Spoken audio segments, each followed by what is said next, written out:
देखते हैं internal resistance of a cell. इससे पहले हम लोग क्या पढ़ चुके हैं रेजिस्टेंस के बारे में। रेजिस्टेंस क्या होता है, किसी चालक का रेजिस्टेंस क्या होता है।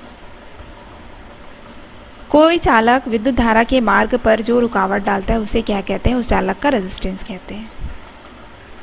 कहीं किसी चालक में विद्युत धारा प्रवाहित हो रही है, अब वही चालक उस विद्युत धारा के मार्ग में जो रुकावट डालती है उसे क्या कहते हैं, रेजिस्टेंस।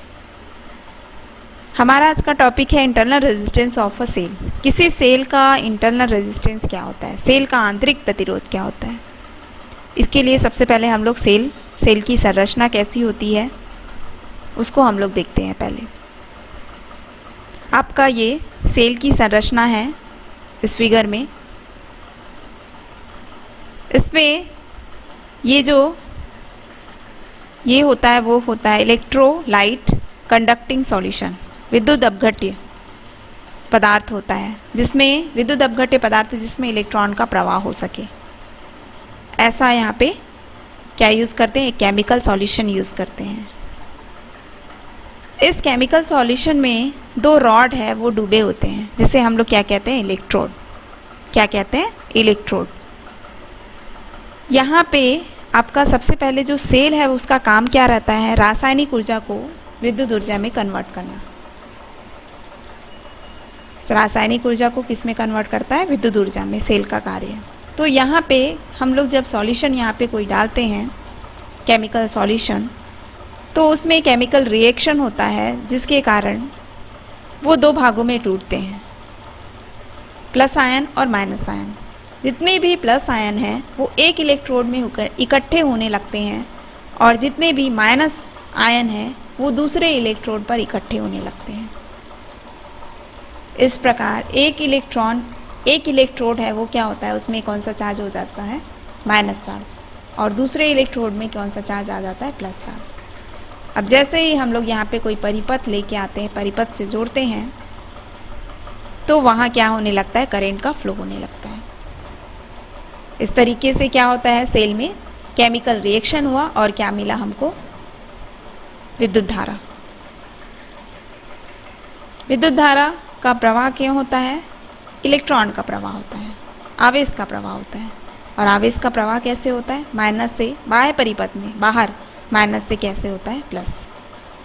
तो करंट का जो फ्लो होगा वो क्या होगा, करंट का फ्लो हमेशा क्या होता है, इलेक्ट्रॉन के जो फ्लो है उसका डायरेक्शन के अपोजिट होता है।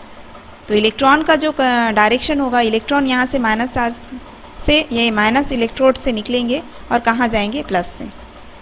और करंट का फ्लो कैसे होगा, प्लस से माइनस। अब देखो यहाँ पे इलेक्ट्रॉन की बात करते हैं। इलेक्ट्रॉन है प्लस से निकला, कहाँ गया, माइनस पे गया, ये गया एक राउंड यहाँ तक। फिर ये जो इलेक्ट्रॉन है वो कहाँ जाएंगे, माइनस पे। यहाँ पे क्या हो जाएंगे, प्लस से माइनस जाएंगे। तो ये जो प्रोसेस है वो चलता रहेगा। अब यहाँ पे देखो, हम तो जान गए कि माइनस से निकला प्लस में चला गया, लेकिन यहाँ ऐसा क्यों हुआ कि प्लस से निकला और माइनस में गया, क्योंकि ये भी माइनस चार्ज है, इलेक्ट्रॉन में भी माइनस चार्ज है।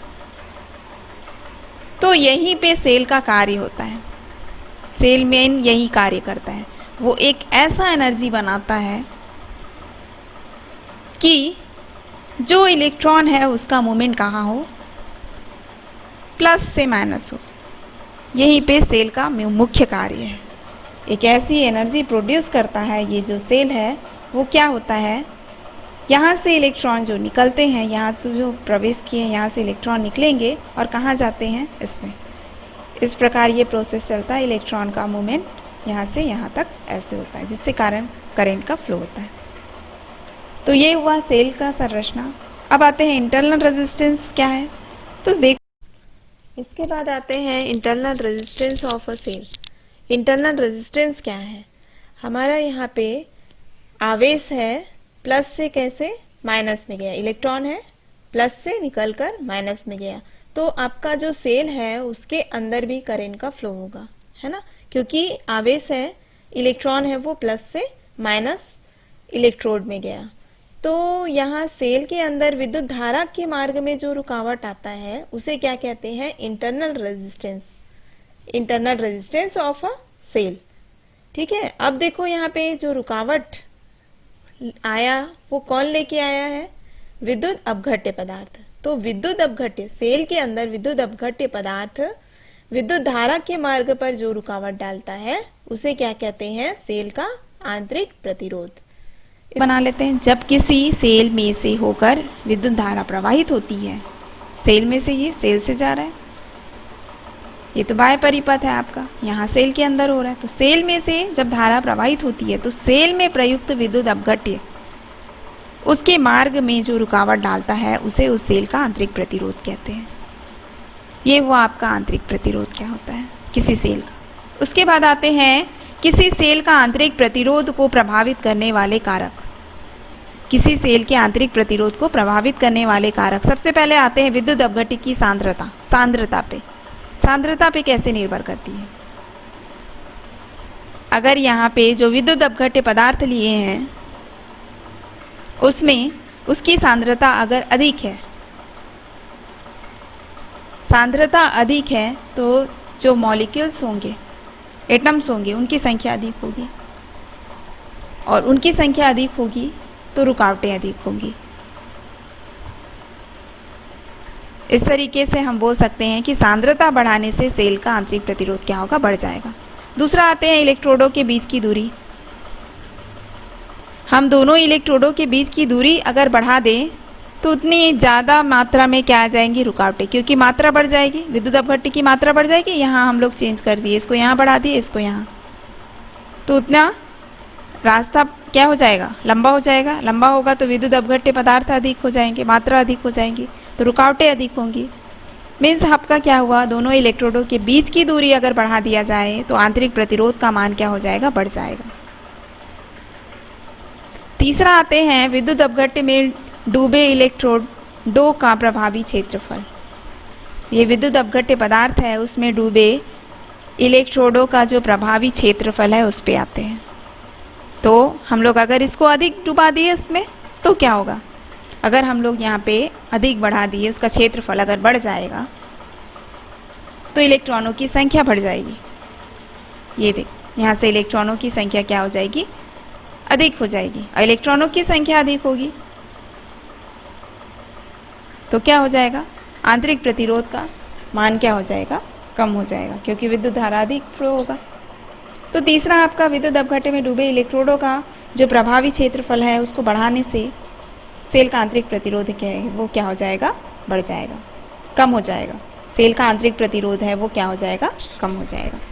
विद्युत अपघट्य में डूबे इलेक्ट्रोडों का जो प्रभावी क्षेत्रफल है उसको बढ़ाने से आंतरिक प्रतिरोध क्या हो जाएगा? कम हो जाएगा। उसके बाद आते हैं विद्युत अपघट्य का ताप अगर बढ़ाएंगे तो सांद्रता क्या हो जाएगी? उसकी सांद्रता क्या हो जाएगी? कम, जिससे आयनों की जो आयन है वो उसकी गतिशीलता तेजी से गति करेंगे, और तेजी से गति करेंगे तो क्या हो जाएगा? प्रतिरोध है वो क्या हो जाएगा? कम हो जाएगा। तो आपका विद्युत अपघट्य की सांद्रता अगर अधिक है तो प्रतिरोध का मान क्या हो जाएगा? बढ़ जाएगा। इलेक्ट्रोडों के बीच की दूरी बढ़ाने से क्या हो जाएगा? आंतरिक प्रतिरोध का मान क्या हो जाएगा? बढ़ जाएगा। विद्युत अपघट्य में डूबे इलेक्ट्रोडों का प्रभावी क्षेत्रफल बढ़ाने से क्या हो जाएगा? प्रतिरोध कम हो जाएगा। और विद्युत अपघट्य का ताप बढ़ाने से क्या हो जाएगा? प्रतिरोध कम हो जाएगा। तो ये हुआ हमारा आंतरिक प्रतिरोध।